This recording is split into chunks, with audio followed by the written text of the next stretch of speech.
Chegamos a mais um fim de mês. Abril acabou. E por isso temos muitos motivos para agradecer ao Senhor. Muita coisa aconteceu esse mês.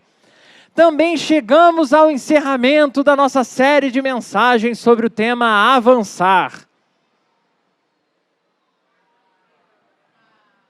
E foi muito legal olharmos para várias áreas das nossas vidas, nos permitindo enxergar onde realmente poderíamos dar passos a mais na direção do nosso Senhor.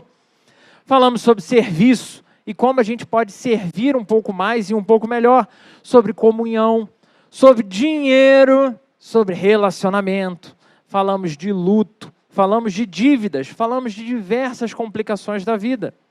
Sempre desafiados a avançar ainda mais. Avanços que muitas vezes envolviam abandonar a posição anterior. Avanços que por diversas outras vezes significava desenvolver além de tudo que a gente já tivesse desenvolvido em qualquer outro momento anterior. Como falado de manhã, nos desafiando a esquecer das coisas que para trás ficam, pois independentemente de serem grandes vitórias ou grandes fracassos, elas estão no passado. É preciso olhar para o presente, pensando onde pretendemos chegar no futuro. Por isso, o tema dessa noite nos remeterá ao desafio que nos foi repetido domingo após domingo desses últimos meses. E o tema dessa noite é avançando um pouco mais. Anota aí para não esquecer, hein? Avançando um pouco mais. Para essa mensagem de encerramento, muitos textos passaram pelo meu radar aí. E foi muito difícil chegar a uma decisão final. A gente até trocou os textos no caminho durante a semana. Mas aqui vai o nosso texto da reflexão dessa noite. Primeiro livro dos Reis de Israel, capítulo 18. Eu vou fazer a leitura dos versículos 16 até o 40, mas eu te peço para manter a sua Bíblia aberta durante toda a exposição. Ok?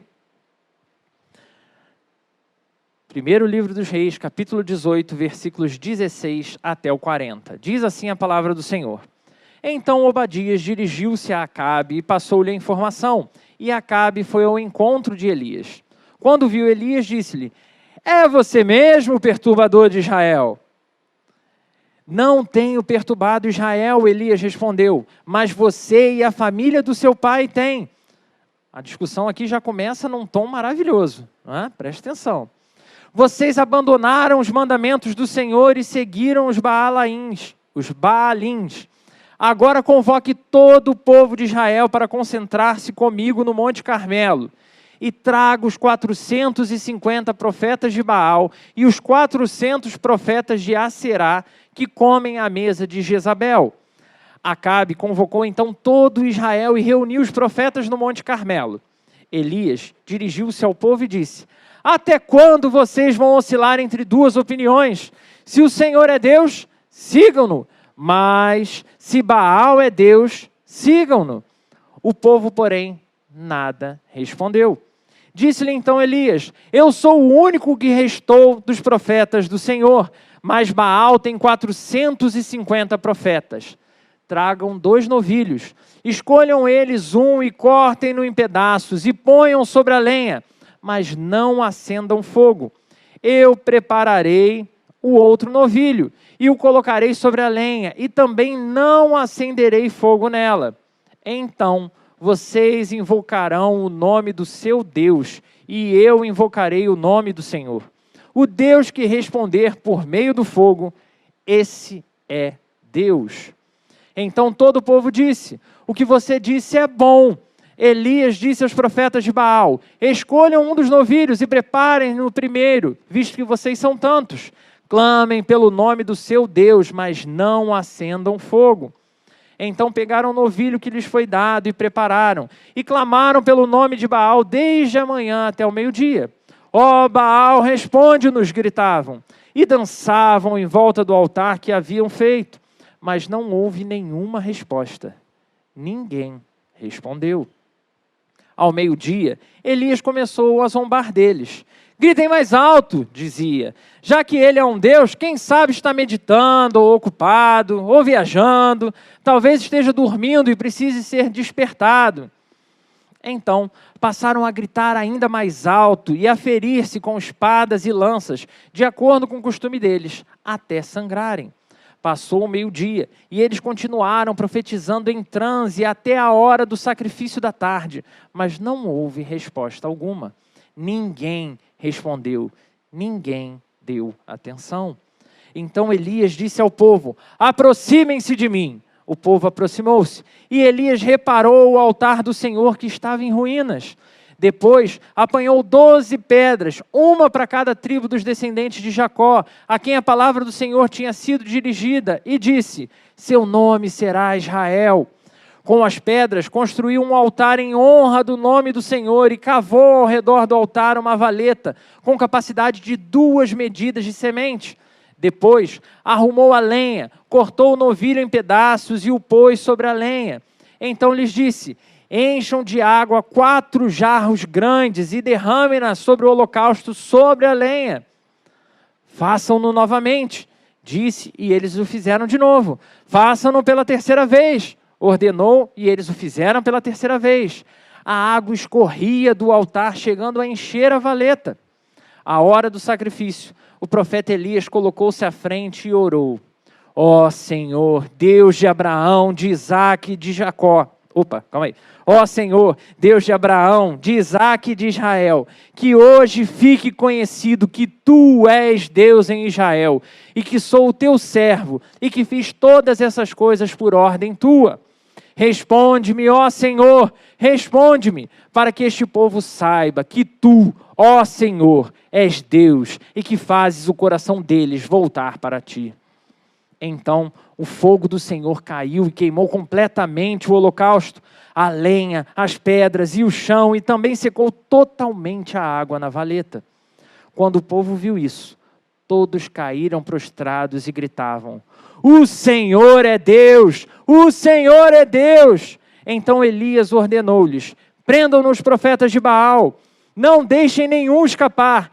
Eles os prenderam, e Elias os fez descer ao riacho de Quizom, e lá os matou. Eu amo demais essa história. Mantém sua Bíblia aberta aí, por favor. E ela apresenta muito do que significa avançar de acordo com a palavra de Deus. Para entendermos melhor essa história, nós teríamos que começar a leitura um pouquinho antes e avançar um pouquinho depois de onde a gente parou. Mas eu espero dar conta de ressaltar aí os pontos mais importantes ao redor do nosso texto. Numa época antiga, a gente precisa considerar que a gente está falando de um período onde o poder de cada reino era atribuído ao seu rei e o quanto esse rei tinha relacionamento próximo com alguma divindade para receber favor dessa divindade. No trono de Israel encontrava-se um rei chamado Acabe. Quem acompanhou aí o estudo, né, dos livros das crônicas e dos reis conhece bem Acabe e como ele foi um rei cruel e terrível. Primeiramente, o rei Acabe profanou o reino de Israel ao se casar com Jezabel, uma rainha idólatra e malévola, que levou a adotar a adoração de Baal e a perseguir os profetas do Deus verdadeiro. Sob influência dessa mulher, Acabe permitiu até mesmo, promoveu, né, já que ele que era o rei, a adoração de ídolos, construindo altares para Baal, para Aserá, e levando o povo de Israel a se desviar da fé no Senhor, o Deus dos seus antepassados. Sua falta de liderança espiritual, sua cumplicidade na idolatria, foram consideradas uma profanação completa do reino do Senhor, resultando em consequências desastrosas para a nação Israel. Tal submissão aos deuses pagãos gerou a ordem de Acabe para matar os profetas do Senhor. Esse foi um ato de extrema violência e perseguição religiosa. Olha aí, ó, desde lá de trás. Sob a influência da sua esposa Jezabel, uma devota adoradora de Baal, Acabe decidiu eliminar os profetas do Deus verdadeiro. Inclusive, eliminar toda e qualquer voz que se opunha à corrupção que estavam espalhando pelo reino de Israel. O versículo 4 desse capítulo menciona que Jezabel estava matando os profetas do Senhor. E você pode conferir aí na sua Bíblia. E posteriormente, no versículo 13, Elias expressa seu temor de ser morto por Acabe. Afinal de contas, ele já tinha mandado matar um monte de gente. Esse contexto sugere que Acabe estava envolvido, ou no mínimo consentia com a perseguição dos profetas fiéis ao Senhor. Essa perseguição é uma triste ilustração do quão longe Acabe e Jezabel estavam dispostos a ir. Tudo por conta do interesse de promover a sua agenda idólatra para consolidar o poder em Israel. E diversas negociações foram feitas. Eles não apenas permitiram a introdução dessas práticas religiosas pagãs, mas eles perseguiam toda a voz que se levantava contra. No entanto, apesar dos esforços de Acabe e Jezabel, Deus preservou um remanescente dos profetas fiéis.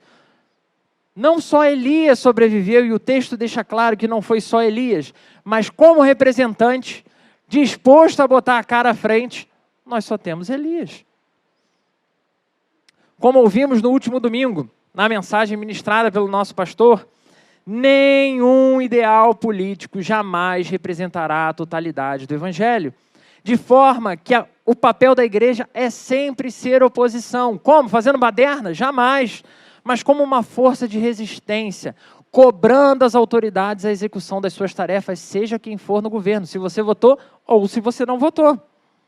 Naquele tempo de Elias, embora muitos tivessem sido perseguidos e mortos, Deus seguia mantendo o seu povo, como segue nos mantendo, e seguirá mantendo o seu povo, seja o governo que for. Então, tenha certeza de que o mesmo acontecerá em qualquer circunstância presente ou futura. Nesse tempo de tirania e paganismo, onde os montes de Israel reverberavam com o eco dos clamores dos profetas e o murmúrio dos deuses pagãos entre a terra de Israel, uma figura solene e imponente ergueu-se diante da multidão reunida lá no Monte Carmelo. Como era o nome dele? Elias, o profeta destemido e fiel ao Senhor, aquele que não tinha se abalado, mas que há poucos versículos nós lemos que ele tinha medo. Ao redor dele, os profetas de Baal se agitavam em frenesi, seus cantos obscuros ecoando no ar, enquanto eles preparavam um altar para o grande sacrifício que provaria que Baal era um Deus imbatível. O sol, e aqui quem viu o Senhor dos Anéis, né, eu imagino aquele olho do Sauron, né? O sol, como um olho de fogo, observava silenciosamente o embate iminente entre a verdade e a falsidade, entre a luz e as trevas, tudo diante de todo o povo, para que ficasse claro para todos que só um dentre aqueles citados era Deus. Os céus se tingiram de um azul profundo, onde os pássaros voavam em círculos como mensageiros das alturas, enquanto a multidão expectava, segurando até mesmo a respiração, aguardando o desfecho. O que vai acontecer? Vai vir fogo mesmo? Vai descer fogo do céu? Quem seria o mais poderoso dentre todas aquelas divindades? O Senhor ou Baal? Elias, então, com uma voz trovejante e olhos flamejantes, desafiou os profetas de Baal a invocar fogo do céu, para que esse fogo consumisse o sacrifício que estava sendo oferecido. Com uma confiança inabalável, ele proclamou a superioridade do Deus de Israel, desafiando aqueles deuses pagãos a mostrarem o seu poder.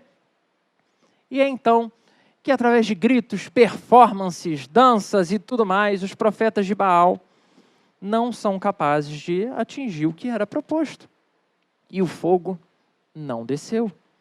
Então chega a vez de Elias, o nosso profeta. Com calma solene, ele reconstrói o altar do Senhor. E eu imagino os caras de Baal olhando para ele e falando: pô, a gente ficou aqui esse tempo todo e não caiu. Tu vai levar agora? Não podia estar aí montando enquanto a gente estava dançando aqui? Agora que tu vai montar?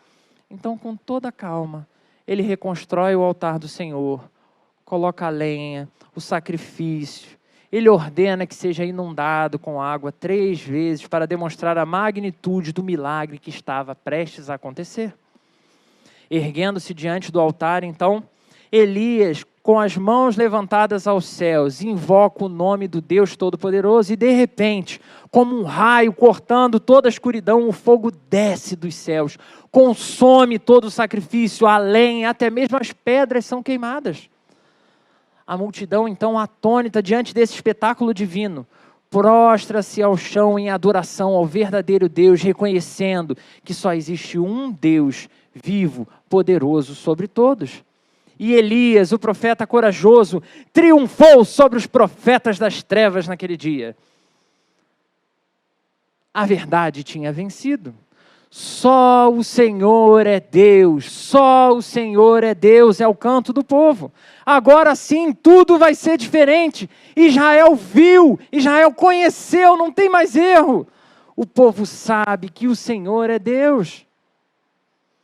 Acabe, esse rei que eu mencionei, cruel, pagão, que mandou matar, que fez... também reconheceu que o Senhor é Deus.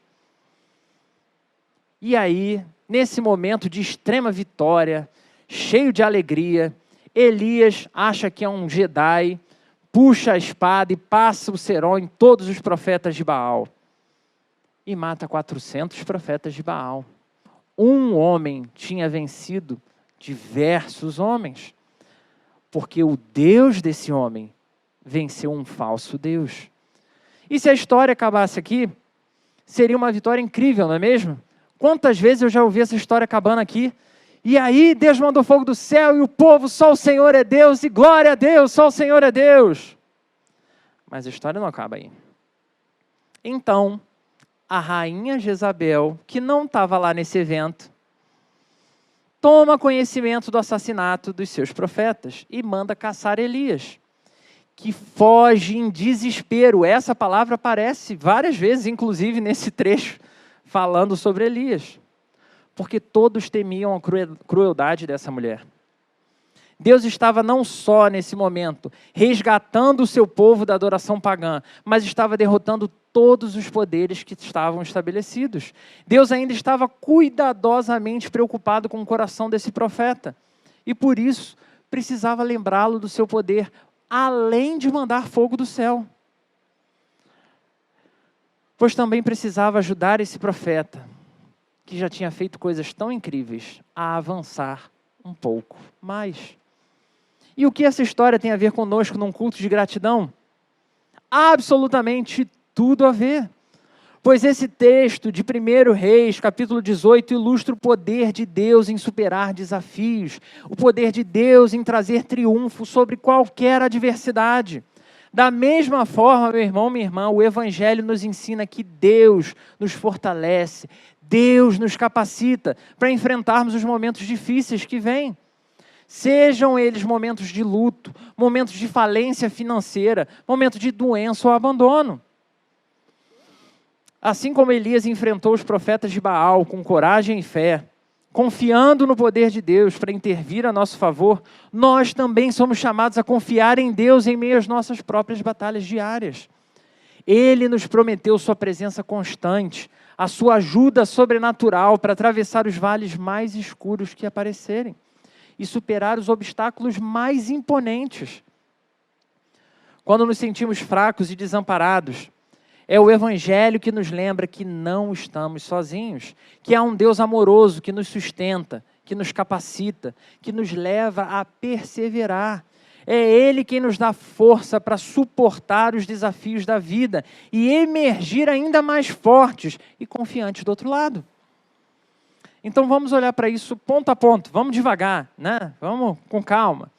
Afinal de contas, como que funciona esse negócio de agir de Deus? Como que eu vou avançar exatamente? O que Deus vai fazer exatamente para eu avançar um pouco mais? Afinal de contas, se eu não sei, eu fico confuso. E o primeiro ponto para aplicarmos essa história às nossas vidas é: preparado para anotar? Anota aí, ó. Não acontece no nosso tempo. Olha que coisa legal. Não acontece no nosso tempo. Imagine você como cada um dos profetas do Senhor não deve ter clamado pela libertação de Israel daquela tirania e paganismo.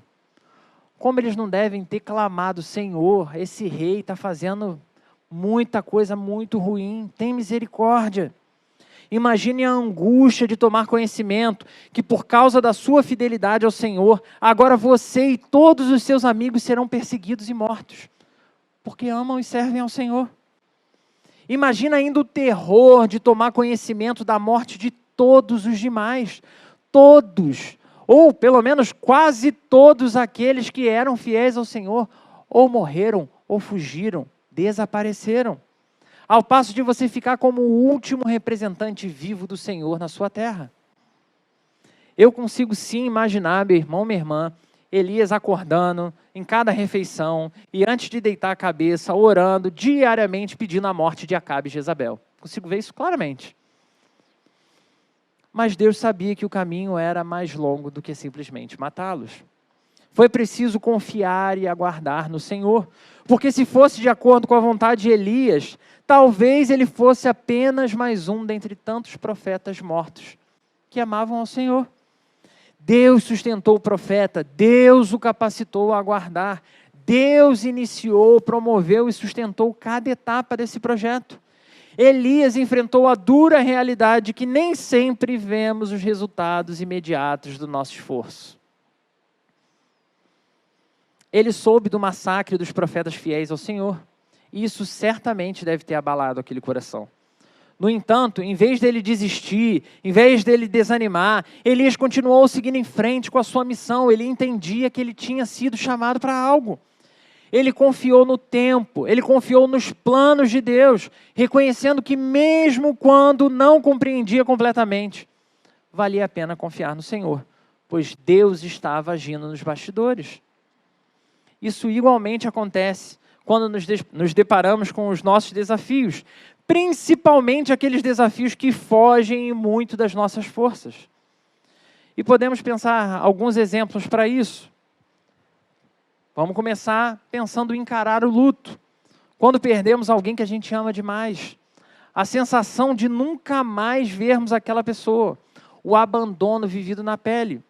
Ou então, quando nos deparamos com desafios inesperados, você está lá bem, está chegando o dia 10, vai dar para pagar tudo e você recebe a notícia de que está desempregado.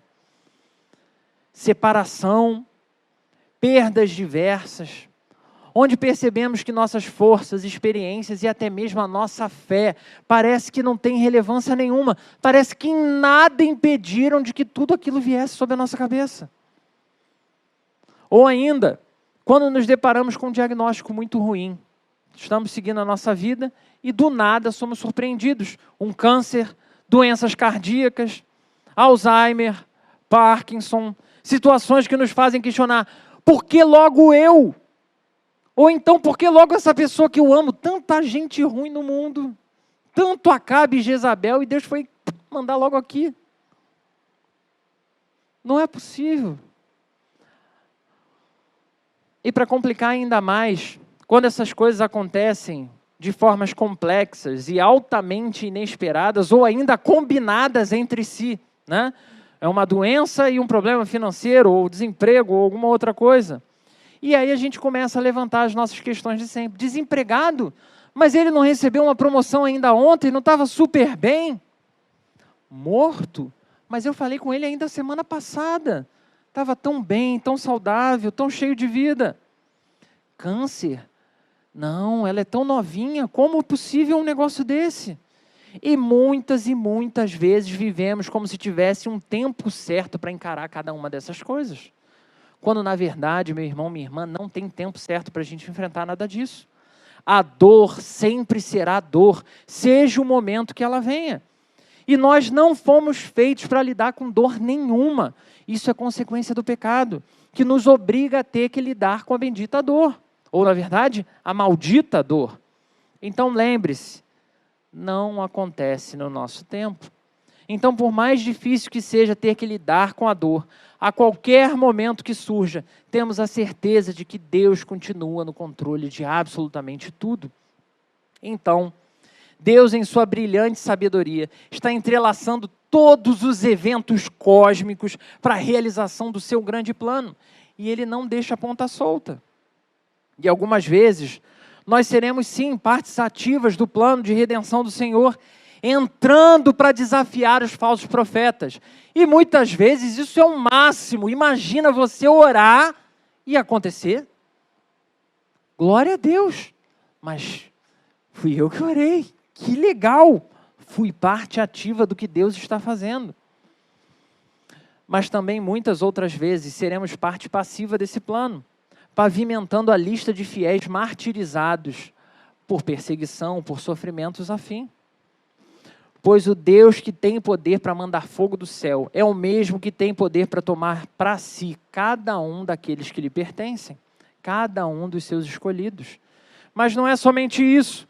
Não só não acontece no nosso tempo, como ainda temos o ponto 2. Se você achou que foi ruim não acontecer no seu tempo, o ponto 2 é: não acontece do seu jeito. Não acontece do nosso jeito. Elias sabia que Deus tinha poder para resolver tudo aquilo da forma que quisesse. De qualquer jeito. Mas dentre todas as formas possíveis, Deus escolheu uma altamente cinematográfica. No topo do monte, com o povo todo ao redor olhando. Um de um ladinho ali, contra os 400 do outro lado.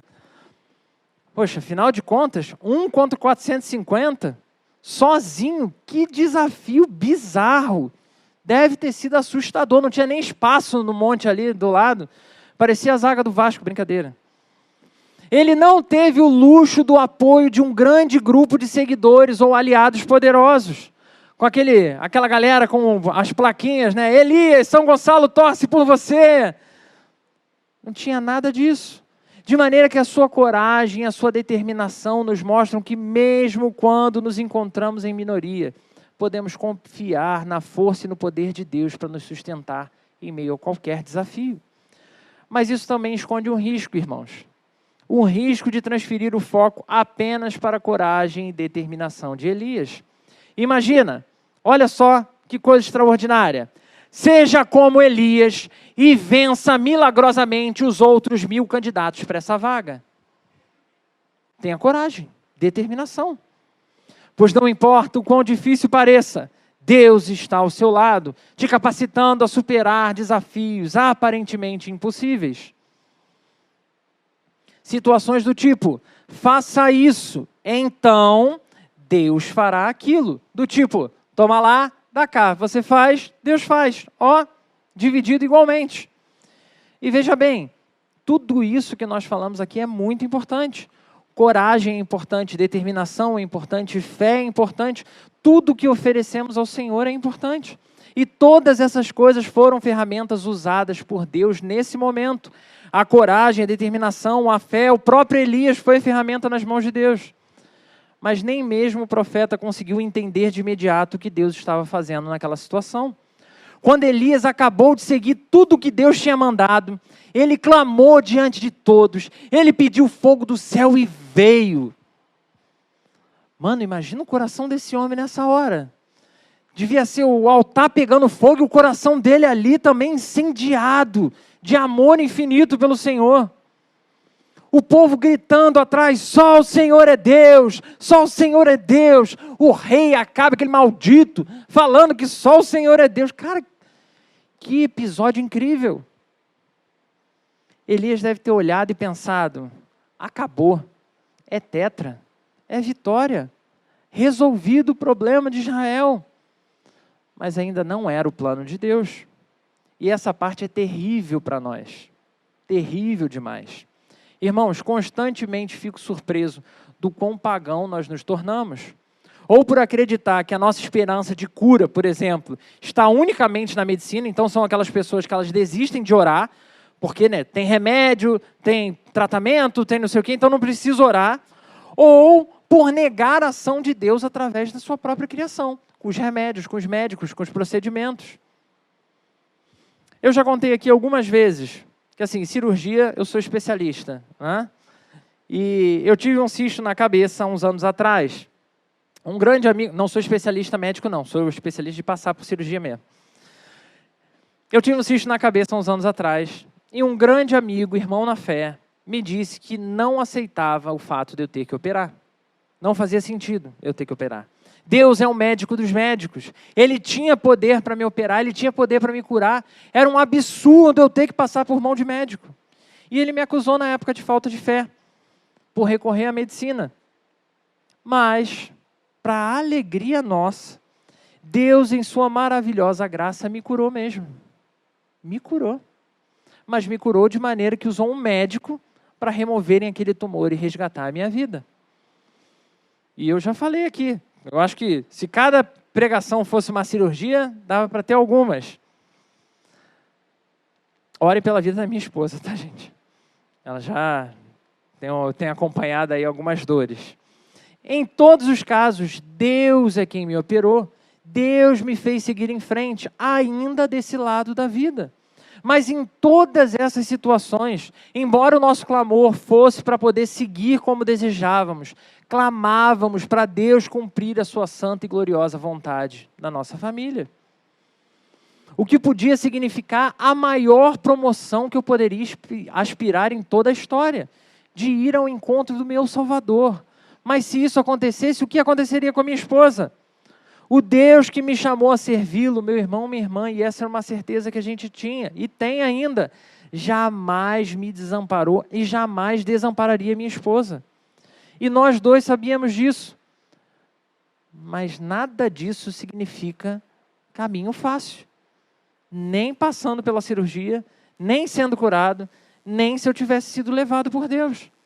As reabilitações pós-cirurgias são muito chatas, e quem já passou por cirurgia sabe disso. E muitas coisas jamais serão como antes, porque agora é diferente. Assim como diante de desafios que esperamos completo restabelecimento, nem sempre as coisas saem como esperadas. Mas voltemos à nossa história. Porque Elias sabia que Deus cumpriria o que tinha prometido fazer. Mas não tinha como saber que cairia tanto fogo do céu e que a comoção de todos seria tão grande.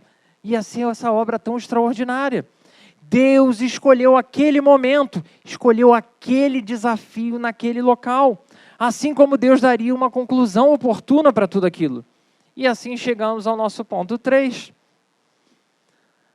E para variar, não acontece com a conclusão que queremos. Ponto 3. Não acontece com a conclusão que queremos. Elias saiu daquele monte como um grande vitorioso. E poucos dias depois estava mais uma vez desesperado, pedindo que Deus tomasse a sua vida, que ele não aguentava mais viver naquelas condições, já que nem mesmo aquele feito maravilhoso, nem mesmo o povo vendo o fogo vindo, tinha sido suficiente para quebrantar corações. O povo, como massa de manobra, continuava indo de um lado para o outro. Então, já que a conclusão não foi esperada para Elias, parecia que nada ia mudar nunca. Não tem mais jeito. Pensar avançar é muito mais profundo do que muitas vezes a gente acredita que é. É muito mais profundo do que fazer um pouquinho mais aparente. Avançar não acontece no nosso tempo. Assim como não acontece do nosso jeito, na velocidade que nós desejamos. E aqui não tem como não lembrar dos nossos irmãos na academia, né? Tentados a tomar uns negocinhos para ajudar ali a ter um desempenho melhor. Não faça isso, é um caminho sem volta. Não, tem volta, tudo com Jesus tem volta, mas é ruim, tá? Se você tem caminhado com Deus, tenho certeza que você sabe muito bem o que eu estou dizendo aqui. Exatamente como aquela mulher que viralizou recentemente nas redes sociais, fazendo o discurso de casamento dela. E eu mostrei até numa das reuniões dos jovens. Ela dizia mais ou menos assim, que eu dei uma encurtada. As irmãs ficam aí esperando varão bonito e com posses, e é por conta disso que não casam com ninguém. Quando eu pedi para Deus me dar o que Ele queria, Ele me deu esse aqui. E ela faz um movimento com o braço. E o marido com aquela cara de super satisfeito nesse momento. E ela repete as palavras. Feio, pobre, mas fiel a Deus. Ela continua no discurso dela. Não precisa dizer nada que virou chacota nas redes sociais, né? Mas será que temos de verdade priorizado o que é mais importante? Será que de fato a gente está com o nosso coração alinhado ao coração do Senhor? ao ponto de pedir e focar nas coisas certas? Porque não são só os não crentes que se confundem, querendo sim respostas imediatas, respostas específicas para o que eles estão buscando. Também acontece conosco, irmãos. Elias era um profeta do Senhor, um homem fiel e obediente, e ainda assim ele se confundiu. Ele viu aquele agir e ele falou, acabou, está resolvido. Eu amo o Senhor, irmãos. Já passei por algumas experiências, como eu falei aqui, em que Deus manifestou a sua graça sobre a minha vida. E ainda assim eu vivo me confundindo. E é possível que diante da sua jornada com Deus, você também já tenha percebido que a sua confusão provavelmente significa que Deus age na sua vida. Mas não necessariamente do jeito que você quer, ou quando você quer. Como já repetimos diversas vezes aqui, de diversas formas diferentes, Deus não tem compromisso com o que eu acho razoável. Deus não tem nenhum compromisso com o que você acha razoável. Ele tem compromisso com o seu eterno plano redentor e ele vai seguir o seu plano. O Deus que chamou Elias a ser profeta foi o mesmo que seguiu com ele a cada passo daquela jornada, impelindo ele a avançar nos momentos que o coração estava incendiado pelo poder de Deus e nos momentos mais depressivos da jornada. É Ele, esse Deus, quem nos dá forças para enfrentarmos cada luta que se levanta na nossa frente, que se levanta diante de nós. Assim como é Ele que nos fortalece para aguentarmos, para tancarmos cada desafio de viver, cada coisa que vier. Espero que você tenha entendido como não acontecem os avanços na sua vida, porque até agora foi praticamente isso que a gente reforçou no texto. Porque geralmente diante de conclusões que nós julgamos terríveis, que usamos as mais diversas justificativas para nos frear nos avanços, e de manhã o nosso pastor citou várias delas. O profeta Elias desejou a morte e fugiu o quanto ele pôde, para o mais longe que ele pôde. Mas depois do reencontro com seu Senhor, do reencontro com a sua missão, sozinho em uma caverna, ele é fortalecido a finalmente avançar um pouco mais. O grande feito não estava no fogo cair do céu, mas no total e completo render do coração, mesmo quando não é no nosso tempo, nem do nosso jeito, nem com a conclusão que nós desejamos. Seria espetacular se fosse naquele momento ali na frente de todo mundo, mas não foi. O projeto de Deus era para ser celebrado no momento Ele e Deus lá dentro daquela caverna. Diferente da conclusão óbvia, Ele sendo Deus Todo-Poderoso, preferiu morrer voluntariamente, para então subjugar a morte, restaurando plenamente o nosso relacionamento com Ele mesmo. Elias viveu à sombra da promessa da restauração do seu amado Israel. Ele desejou com as suas forças e feitos ver essa transformação de Deus naquela vida daquele povo, para que vivessem de uma forma mais plena na presença do Senhor. Mas o plano de Deus era muito maior, era outro, que Elias sequer podia imaginar. Deus já sabia que o verdadeiro desafio, aquela amarga cruz que nós conhecemos, que nós já podemos ler e sabemos que aconteceu, Elias não aguentaria. Então Deus jamais o instigaria a essa posição. Deus jamais colocaria Elias para carregar a cruz que ele não ia suportar. Assim também, irmãos, podemos ter a plena convicção de que o Senhor não nos coloca em desafios que sejam intransponíveis. Pois a própria palavra de Deus nos assegura que tudo aquilo que era impossível para mim, tudo aquilo que era impossível para você, para cada um de nós, Deus lançou sobre a pessoa de Jesus Cristo, naquela cruz, naquele dia. E porque Ele venceu, todo o impossível se torna então possível. Agora, se todo o impossível de outrora agora é possível, o que tem nos impedido de avançar? O que tem impedido você, meu irmão, minha irmã, de avançar? O fato de não ser do jeito que você quer? Ou talvez o fato de não ser quando você quer? Ou ainda não ser na velocidade que você esperava que seria? nessa história de hoje, nós somos de novo convidados a entender o que Deus nos chama verdadeiramente a fazer. E não é nem um pouco fácil. Porém, de Gênesis a Apocalipse, somos diversas vezes desafiados a fazer as mesmas coisas, de formas diferentes, em tempos diferentes, com o mesmo desafio. Primeiro desafio, obedecer. Não tem para onde correr. Se você é incapaz de obedecer a Deus, você não entendeu nada. Porque é um obedecer sem justificativa, sem mais, sem receio. Como Elias conseguiu obedecer indo ao encontro daquele rei, mesmo sabendo que aquele rei queria a morte dele. Como Elias foi confrontar os 450 profetas de Baal. Mas, como obedecer já é difícil, vem um outro desafio, que também é extremamente necessário e igualmente necessário, que é assim como cada um de nós precisa obedecer ao Senhor. Cada um de nós precisa clamar ao Senhor, sem medo do que Deus vai responder. E orar de coração aberto, sabe? Sem aquela oração de Miss Universo. Pela fome do Acabe com a fome do mundo, os problemas de São Gonçalo, dê emprego para todos, saúde para todos. Não, oração real, que atravessa as suas necessidades. Deus ouve, então fala. Como Elias fez diante daquele altar encharcado. E isso precisa ser realidade nas nossas vidas. Precisamos orar mais, precisamos clamar mais, pois Deus ouve e Ele responde cada uma das nossas orações. E por fim,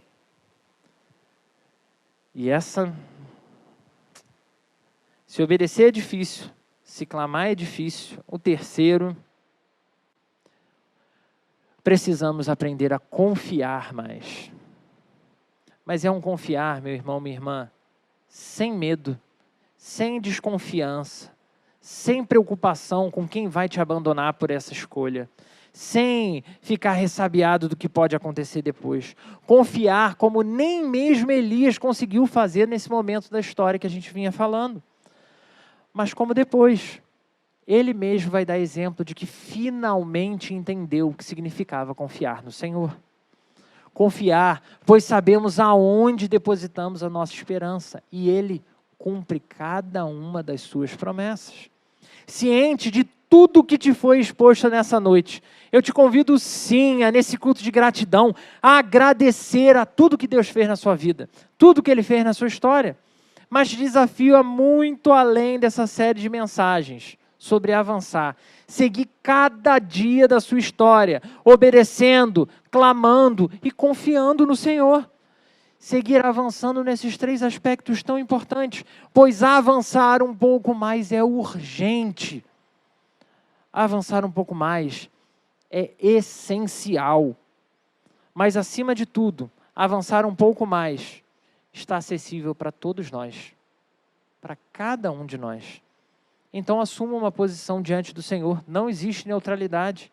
Não importa o desafio que está à sua frente. Não importa a perseguição que pode vir. Não importa as frustrações, os abandonos que podem surgir.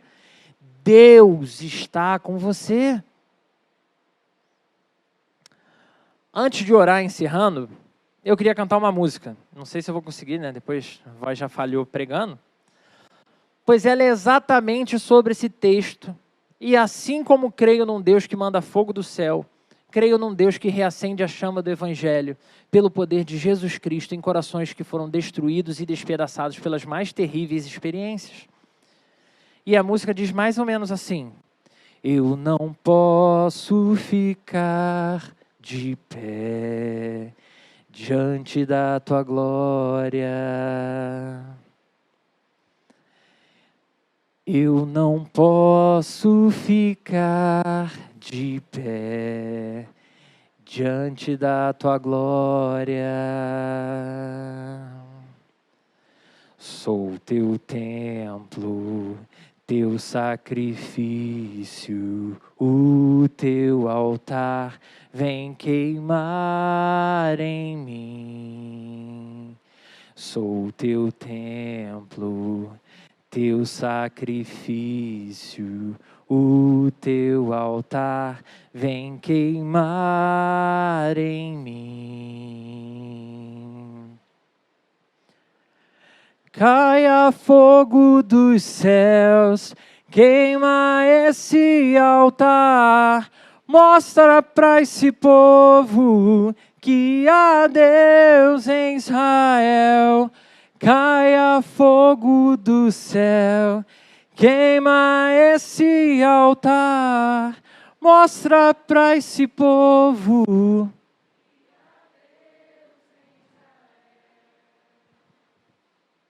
Talvez essa série de mensagens não tenha sido exatamente o que você esperava. E talvez você tenha ficado frustrado com isso. Talvez esse mês de abril também não tenha atingido ou oferecido tudo o que você queria. Mas tenha certeza que esse extraordinário Deus segue ao seu lado. Segue com você e segue cumprindo cada um dos seus propósitos na sua vida. Surpreendendo, inovando e nos tornando verdadeiramente altares em chamas. Então obedeça mais, clame mais, confie mais, porque aqui e agora é a oportunidade de vivermos esse sobrenatural também sobre a nossa vida. Nos levando de uma vez por todas, meu irmão, minha irmã, a avançar, ainda que seja só um pouquinho mais. Convido você a fechar os seus olhos. Vamos falar com Deus. Deus, santo, glorioso, poderoso Deus. O Senhor transformou tantos homens e mulheres na história. O Senhor nos oferece na Tua palavra fundamento, Senhor, para olharmos homens que foram terríveis, mulheres com práticas horrorosas, que foram transformadas pelo agir do Teu Espírito. Cremos, Senhor, que o mesmo poder continua agindo no nosso meio. Cremos, Senhor, que foi o Senhor que iniciou a boa obra em nós. Então pedimos, Senhor, ajuda-nos a fielmente aguardarmos pela conclusão dessa obra. Ajuda-nos, Senhor, a obedecer cada um dos Teus propósitos e princípios. Ajuda-nos, Senhor, a dobrarmos os nossos joelhos e falarmos, Senhor. É tão fácil a gente compartilhar, reclamando de tudo. Ajuda-nos a falar com quem realmente importa, com quem realmente tem poder para agir. Ajuda-nos a colocar diante do Senhor as nossas necessidades, os nossos medos, os nossos anseios. Ajuda-nos, Senhor, porque muitas vezes as trevas que nos cercam são tão poderosas que nós tornamos incapazes de confiar. Então que seja o Teu Espírito a mais uma vez derramar fogo do céu sobre nós, nos fazendo, Senhor, capazes de confiar. Leva-nos, Senhor, a uma vida de verdadeira adoração ao Senhor, de verdadeira compreensão de que é urgente o avanço necessário. Então conduz-nos pela mão, Senhor, para a Tua honra e para a Tua glória, em nome de Jesus. Amém.